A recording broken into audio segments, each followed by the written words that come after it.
สบายดีพี่น้องวันนี้คำลาก็มาอัปเดตทุ่งนาข้าวที่แคมบานแคมเหือนคำลาเองนะพี่น้องเนาะจากที่คำลาเคยเฮ็ดคลิปเกี่ยวกับการไถนาคาดนาแล้วก็ดำนาจากมือนั้นมาฮอดมือนี้ก็เข้าหน้าก็จะออกมาประมาณนี้พี่น้องงามแล้วพี่น้องเอ้ยเริ่มมานแล้วแบบจอตังทองค่ะเนาะแบบกำลังจะออกดอกแล้วพี่น้องเอ้ยเห็นบ่งามค่ะ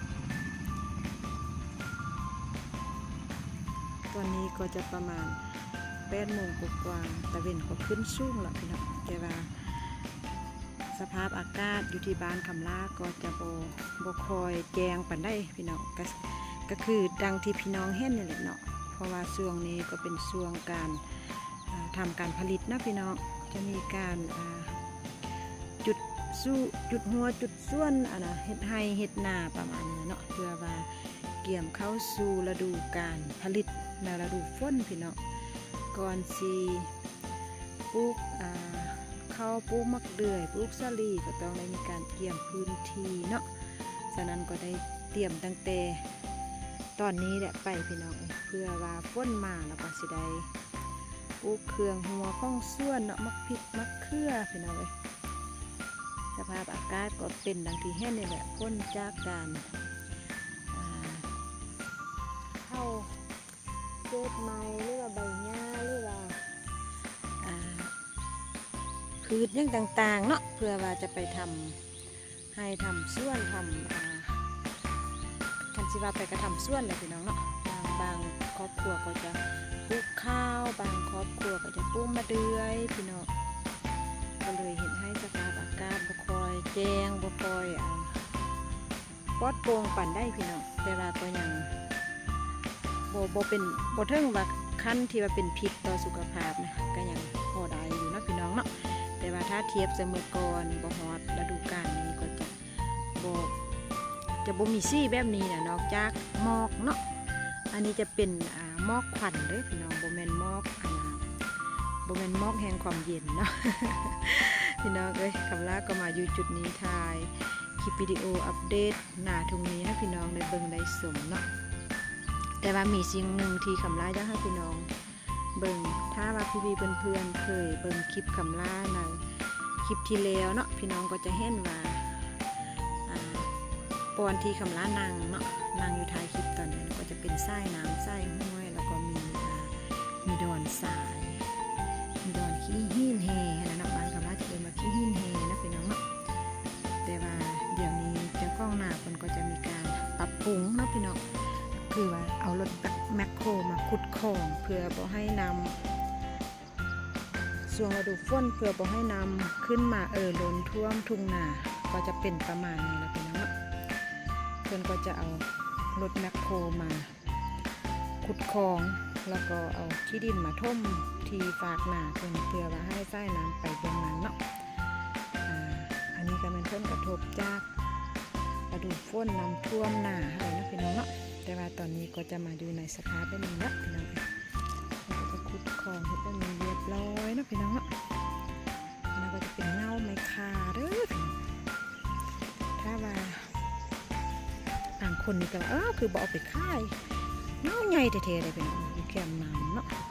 แล้วก็จะบอกเอาตอนเมื่อกี้นี่เป็นต้นคาแล้วก็ย่างพี่น้องชุ่มเย็นเนาะแล้วก็เก็บกักน้ำนะพี่น้องแล้วก็อยู่ทางนั้นเป็นก็จะได้มีกอเราได้พี่น้องเลยกอทุกคนสู้มีเงินขนาดเนาะเจ้าเห็ดใดเพื่อก็เห็ดใดขนาดนั้นพี่น้องเนาะแบบว่าโบซ่อนกันขนาดเนาะเจ้าเห็ดมาเพื่อก็เห็ดกลับคือว่านาทุ่งนี้จะมีซ่องคนซ่องเจ้าข้องนะพี่น้องเนาะแต่ละคนกะระดับเท่าแก่อาเซียอาเฮียได้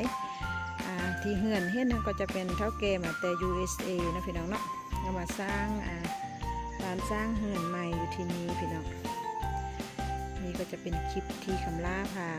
มาเบิ่งทุ่งนาอัปเดตให้พี่น้องได้เบิ่งได้ชมเนาะไปนั่นคำลาก็สิพาพี่น้องย่างคำลาก็สิกลับเฮือนเนาะเพราะว่าคำลาไปเลาะป่ามาแล้วก็มาอัปเดตทุ่งนาให้พี่น้องได้เบิ่งได้ชมเนาะ เบิ่งพี่น้องสังเกตเบิ่งคันนาเนาะคันเทนานะเราเฮ็ดนี่โอ้ซื่อทัดเลยได้ตอนเราให้คนงานมาเฮ็ดนะเราจะเอาไม้เอาเสือกฟางเนาะพี่น้องเน่งให้กระเจ้าเลยได้เน่งให้กระเจ้าเฮ็ดซื่อฮะนะโอ้กำลังว่ายอมเราใจอันนั้นใจเอาเนาะพี่น้องซื่อทัดเลยหิวน้อยนึงเนาะกดน้อยนึงเนาะพี่น้องเนาะก็คือว่ามีเงินเห็นยังกระไดเนาะพี่น้องเนาะอันนี้ก็จะเป็นด้านหนึ่งอันนี้ก็จะไปด้านนั้นเนาะก็จะเลาะขึ้นเหนืออยู่ไกลบ้านคำลาบ้านนี้นะพี่น้องถ้าภาพมันสั้นๆเลยก็ต้องโทษข้ออภัยนะพี่น้องเพราะว่าคำลาบ่ได้เอาค่ากองเนาะก็จะจับก็จะทื่อเอาเลยพี่น้องก็จะมีสั้นบอบๆแบบๆปางเลยนะพี่น้องเลยอันนี้ก็เป็นคู่กันนำทีวาตอนนำทางนำล้นคลองนะพี่น้องเนี่ยมาเดี๋ยวนี้ก็จะเป็นตั้มๆแล้วก็จะมาปรับปรุง พี่น้องเนาะสิแหละเป็นบางามบ่พี่น้องงามเนาะคำลาเสือว่าหลายคนคงจะชอบบรรยากาศแบบนี้เนาะสีเขียวๆทุ่งไห่ทุ่งนาแมงกระเบือแมงจักจันแล้วก็ตัวปูตัวห้อยนี่คำลาเนี่ยนี่เห็นบ่พี่น้องนะก็ตัวปูด้วยนะคำลายางมานี่ตัวนะตัวกบอะโดดลงขนาดจับหนึ่งแต่ว่ากระโบไล่ปันได้หรอแต่ว่าตอนเด็กมานี่อย่างไรยินเสียงอันฮองอยู่เลยเสียงกบเสียงเคียดฮองอยู่เลยพี่น้องเห็นบ่โอ้ยงามบ่ตอนนี้นะงามแท้งามมาแล้วพี่น้องเนาะแล้วนี่แหละคำลาก็อยู่เงินคำลาก็จะติดกับทุ่งนาแบบนี้เด้อพี่น้องเลยไม่คำลาสิพาพี่น้องมาจุดนี้เนาะจุดนี้นะเด้อันนี้ก็ซื้อทัดเลยหน้าเราจะปรับเป็นซ้ำให้ได้เพราะกว้างๆพี่น้องเห็นปะอันนี้ก็เป็นคันเทนาพี่น้องโอ้ยจังแม่นละงามเนาะแล้ว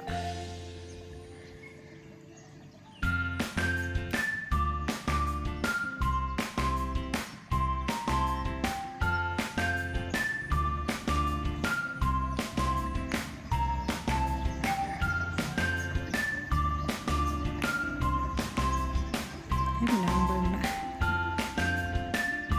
เจ้าก็จะเปิดมื้อนี้ก็มือวันพระนะพี่น้องวันพระเราคำลาก็จะไปทุ่งไร่ทุ่งนาอันได้เวียกช่วงนี้ก็เวียกวุ่นๆเด้เวียกวุ่นอีลี่เด้พี่น้องขอบคุณทุกไลค์ทุกเลิฟเนาะขอบคุณทุกท่านทุกบ้านเด้อที่ให้เกียรติติดตามรับชมคลิปนี้ของน้าของเราเนาะทุ่งไร่ทุ่งนาฝากกดไลค์กดแชร์เนาะได้พี่น้องฝากกดไลค์กดแชร์เป็นกำลังใจให้ซองแพงคำลาด้วยเด้อพี่น้อง